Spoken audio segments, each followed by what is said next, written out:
Welcome to the Simple Creative. This is something new, and it's a podcast and it's a show as well. So you can call it the Simple Creative Show or the Simple Creative Podcast. Now, today I'll just be letting you know what the Simple Creative is all about, so you can have an idea of what you stand to gain from this podcast or why I'm actually doing this.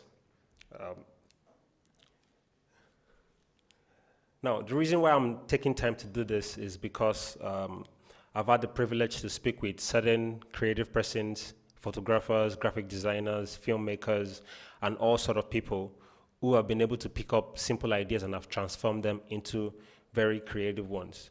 So that is what the Simple Creative is all about, being able to pick up simple ideas and transform them into creative ones.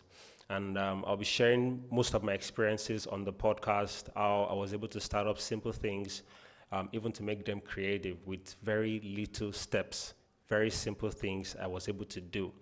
And I see certain people who are very creative, but eventually they end up not being able to continue whatever it is they started because of certain things. And I'll be discussing as well the challenges we face as creatives. Now, as a person, I'm a freelancer. I do branding and identity, graphic design, and some other related things. But at some point, I felt it wasn't necessary anymore because if I was doing it and I didn't see any positive feedback from it, then it is not worth doing. And that ideology then didn't really make sense to me until I started taking certain changes or certain steps in my life that would actually help me transform whatever it is I start doing, whether it's a simple idea or a very big one, into something creative. And one major experience I can remember was actually making up my mind that I will do free work or free projects for people for 1 full year so that I can gain more experience in the field where I decided to embark on.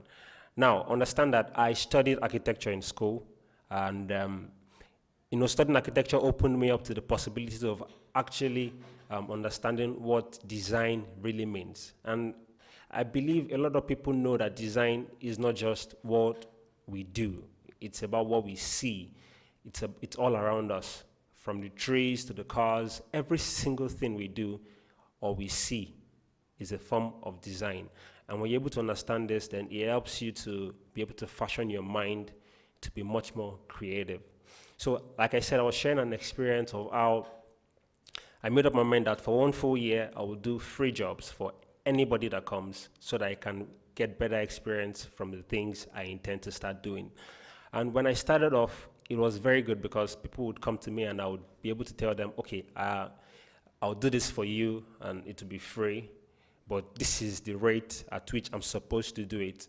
And from there, it was easy for me to start getting referrals because from the little experiences I gained, referrals came. People were able to tell someone that, okay, this guy can actually help you with whatever it is you intend to do relating to graphics. And over the years, that's actually helped me. I've been a creative designer for over 6 years, and I've actually been seeing the good results from it, and it's been a very interesting journey. But now there are certain challenges that creatives face, or freelancers in quote, and I'll be listing out some of them. Now, the first one I faced as a creative, as a freelancer, is people seeing me as incompetent. And when someone asks you that, do you have a job or are you working somewhere, and you tell the person, oh no, I'm a freelancer, I work for myself, they naturally tag you as unserious. And it kind of did a lot of harm to what I intend to start doing, because I felt if someone keeps seeing me as unserious, then should I continue doing this particular thing or find an escape route? But I kept on to it and I continued to do it every step of the way, step by step. I didn't let anything discourage me because I knew what I was going in there for. There were certain motivations from people who were able to tell me that, oh, your designs are actually really nice, keep it up.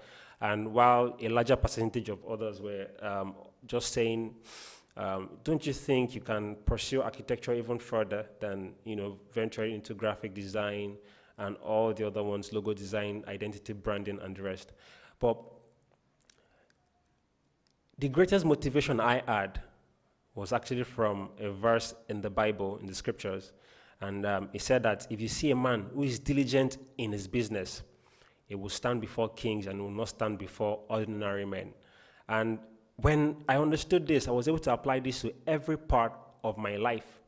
Because if you are diligent in the little things you see, then it makes much more sense when you're able to apply it to even the bigger ones that you intend to start doing. And that made me a lot better because I was able to have a ground to stand upon, that if I'm just diligent in this little thing, then it becomes a lot better. Now, the second challenge is that you rarely get respect from people until they start seeing the value that you offer. Now, understand that people don't pay for your time. They pay for the value. And when you're offering good value, then people actually understand that, oh, this person is doing something very creative, and then there's a value to which, or to place on this thing he is doing. I remember I did a job for someone, and funny enough, it was a business card design. And after I had finished the design, I told the woman, this is your bill. And then she said, how would I pay so much for ordinary typesetting work? Nigerians understand what I mean by typesetting work. And it was a very big blow to me because I spent time doing this. Then I was still learning how to design. I spent time doing this, and then someone just comes and says, for this ordinary typesetting work, it killed my morale. But someone encouraged me, and I was able to pick up myself and be able to continue even to do this. Now, a lot of things will come and happen that way, but if you are able to see that nothing can actually stop you from what you want to do, if you have the determination that you will do it well, then I believe everything is actually good for you. Now, the third challenge I believe creatives face is actually quitting before they start. Many a times we say, I would start a blog, I will start a YouTube channel, I'll start this, I'll start I'll start making meaningful content, I'll start doing this. And then we discover that after 2 weeks of venturing into it, you stop doing it, or you don't even continue at all. And this is a major challenge I faced as well, because for a certain number of years, I pursued out to do something, and along the way, I would stop, or I would just quit. And it wasn't really encouraging for me. And so I did one particular thing, which I would share with you. And what I did was to see that every little thing I do, or I don't see it as a little beginning now, even though it's a little beginning in the sense of it, but then I celebrate it as though it was something big.